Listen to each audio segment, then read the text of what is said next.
హల్లెలూయా! దేవునికి స్తోత్రం. దేవుడైన యేసుప్రభువారు ఈరోజు మనకు పరిశుద్ధ గ్రంథం నుంచి ఇస్తున్న వాగ్దానము హబక్కూకు 3వ అధ్యాయం 19వ వచనం. ప్రభువగు యెహోవాయే నాకు బలము. ఆయన నా కాళ్ళను లేడి కాళ్ళ వలె చేయును. ఉన్నత స్థలముల మీద ఆయన నన్ను నడువ చేయును. సో, ఈరోజు వాగ్దానం గనుక చూసుకుంటే, ఇక్కడ దేవుడైన యేసుప్రభువారు మనతో ఏమని చెప్తున్నారు?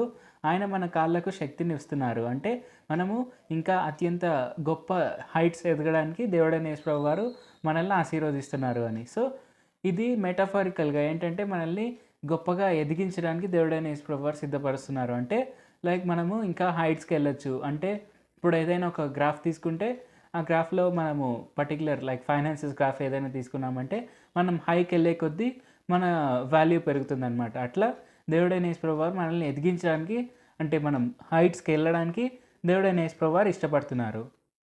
సో, ఇది మనం గుర్తించి మనం ఏం చేయాలి? మనము ఆయన కృపాయుగంలో ఉన్నాం ఇప్పుడు. అంటే దేవుడైన యేసుప్రభువారు ఈ భూమి మీదకి వచ్చి మన పాపాలన్నిటిని కొట్టివేసి మనల్ని నీతిమంతులుగా ఎంచారు. అలాగే మనం ఆయన పిల్లలంగా మనం పిలువబడుతున్నాం. సో, మనం దేవుడైన యేసుప్రభువారి పిల్లలం అయి ఉన్నప్పుడు మనం తప్పక దేవుడైన యేసుప్రభువారి నామం పేరిట గొప్ప గొప్ప అద్భుత కార్యాలు చేయగలగాలి. అలాగే దేవుడైన యేసుప్రభువారి నామానికి ఘనత తెచ్చే వారి వలె ఉండాలి. సో, అది ఎలా అవుతుంది అంటే మనం ప్రార్థన చేయడం వలన. సో, ప్రార్థన అనేది చాలా చాలా ఇంపార్టెంట్. ప్రార్థన మనం చేసినప్పుడు దేవుడైన యేసుప్రభువారు మనల్ని ఎంతగానో ఆశీర్వదిస్తారు. మనం ఎంతగానో ఎదిగేలాగా చేస్తారు. సో, తప్పక అది మనం గుర్తుపెట్టుకొని మనం ఎప్పుడు ప్రార్థన చేస్తూ, అలాగే మన అత్యంత సమయం దేవుడైన యేసుప్రభువారితోనే గడుపుతూ, అంటే లైక్ మనం మన ఫ్యామిలీ మెంబర్స్‌తో ఎలాగ సమయం గడపడానికి ఇష్టపడతామో, అలాగే మన దేవుడైన యేసుప్రభువారితో కూడా, అంటే మన పరమ తండ్రితో కూడా మనం సమయాన్ని గడపడానికి ఇష్టపడాలి. ఎందుకంటే దేవుడైన యేసుప్రభువారికి మనమే ఫ్యామిలీ. సో, ఇది మనం గుర్తుపెట్టుకొని మనం ఎప్పుడూ దేవుడైన యేసుప్రభువారితోనే సమయం గడపాలి. ఇన్‌ఫాక్ట్ మనకు కూడా దేవుడైన యేసుప్రభువారు మాత్రమే ఫ్యామిలీ. సో, ఇది కూడా మనం గుర్తుపెట్టుకొని తప్పక మనం ఎల్లప్పుడూ దేవుడైన యేసుప్రభువారితోనే సమయం గడుపుతూ మన అట్‌మోస్ట్ మనము ఇవ్వగలిగే ఫోకస్ అంతా దేవుడైన యేసుప్రభువారికే ఇవ్వాలి. సో, తప్పక అందరూ అలాగ చేస్తారని భావిస్తున్నాను. మనం అలాగ చేసినప్పుడు మనము ఇంకా గొప్ప గొప్ప ఎత్తులకు ఎదగగలము. ఆయన నామానికి ఘనత తెచ్చేవారి వలె కూడా మనం ఉండగలము. ప్రార్థించుకుందాం.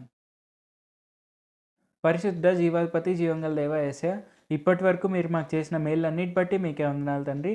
మేము మీ పిల్లలము. అలాగే మేము ఏం ప్రార్థించినా తప్పకుండా మీరు నెరవేరుస్తారు అని మీరు మాకిచ్చిన ఈ వాగ్దానాన్ని బట్టి మీకే వందనాలు తండ్రి. యేసయ్య, మీరు మా కాళ్ళకు శక్తిని ఇవ్వబోతున్నారు. మమ్మల్ని గొప్ప గొప్ప ఎత్తులు ఎదిగేలాగా ఆశీర్వదించబోతున్నారు అని మాకిచ్చిన వాగ్దానాన్ని బట్టి మీకే వందనాలు తండ్రి.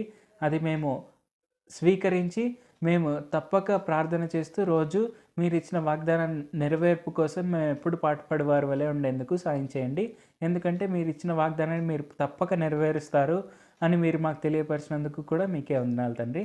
యేసయ్య, ఆ అష్యూరెన్స్ మాకు ఉన్నదాన్ని బట్టి మేము అది గుర్తించి మేము తప్పక మీ నామం పేరిట గొప్ప గొప్ప అద్భుత కార్యాలు చేయవారి వలె ఉండేందుకు సాయం చేయండి. నజరేయుడైన యేసు నామంలో ప్రార్థిస్తున్నాం తండ్రి. ఆమేన్. Thank you Jesus. దేవుడు మిమ్మల్ని ఆశీర్వదించును గాక.